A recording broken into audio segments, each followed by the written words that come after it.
ગુજરાત યુનિવર્સિટીમાં તોડફોડ થતા પ્રોફેસર્સમાં રોષ છે। બોટની વિભાગમાં તોડફોડ કરતા વિરોધ નોંધાવ્યો। પ્રોફેસર્સ અને સ્ટાફની સુરક્ષા ન હોવાના આક્ષેપ કરાયા છે। જવાબદાર લોકો સામે પગલાં લેવા માટે પ્રોફેસર્સનો વિરોધ। બોટની વિભાગના કર્મચારીઓ પણ વિરોધમાં જોડાયા છે।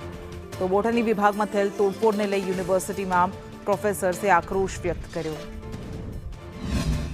આજે અહીં આવવાનું એક જ કારણ છે। ગઈકાલે અમારા ડિપાર્ટમેન્ટમાં એક અમારા ભૂતપૂર્વ કર્મચારી આવ્યા હતા, જે હંગામી કર્મચારી હતા અને કંઈક તોડફોડની માનસિકતા સાથે જ આવ્યા હતા અને મોટો દંડો લઈને અને સીધા આવીને તોડફોડ કરતા અને એચઓડી ક્યાં છે એ ટાઈપની વાતો કરતા તોડફોડ ચાલુ કરી અને મારા સ્ટાફે મને સાઈડમાંથી નીકળી જવા કીધું અને હું નીકળી અને બીજા ડિપાર્ટમેન્ટમાં જઈને ગયો હતો। મીનવાઇલ આ ઘટના ઘટી દરમિયાન એણે ખાસી એવી તોડફોડ કરી છે। અમારા દરવાજાના કાચો, કેબિનમાં રહેલું ફર્નિચર તથા જે કોમ્પ્યુટર્સ હતા એની પણ તોડફોડ થઈ છે। સાથે સાથે એક ભય અને ડરનો માહોલ ઊભો થઈ ગયો કે જે બી એને અટકાવવા જતા હતા તો એને સીધા એમ કહેતા હતા કે તમે સાઈડમાં જ રહેજો, નકર તમને તકલીફ પડશે।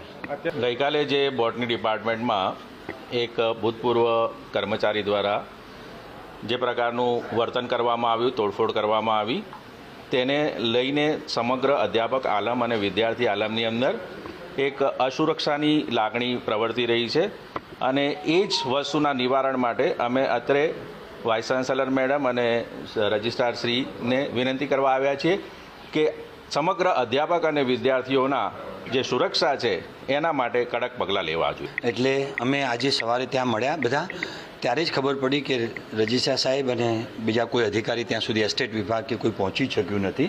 એટલે અમે આજે એમને જાણ કરવા માટે અને અધ્યાપકની સુરક્ષા સુનિશ્ચિત કરવા માટે રજૂઆત કરવા માટે જ અમે સૌ અહીંયા એકત્રિત થયા છીએ। શું માંગ છે તમારી? એને સિક્યુરિટી વધારવી જોઈએ કે નહીં? કારણ કે આવી રીતે ડાંગ લઈને, આવી કડિયારી લાકડી લઈને માણસ અંદર જાય એને કોઈ રોકી ના શકે। એ આ શિક્ષણના ધામમાં, સરસ્વતી ધામમાં આ કલંકરૂપ ગણાય।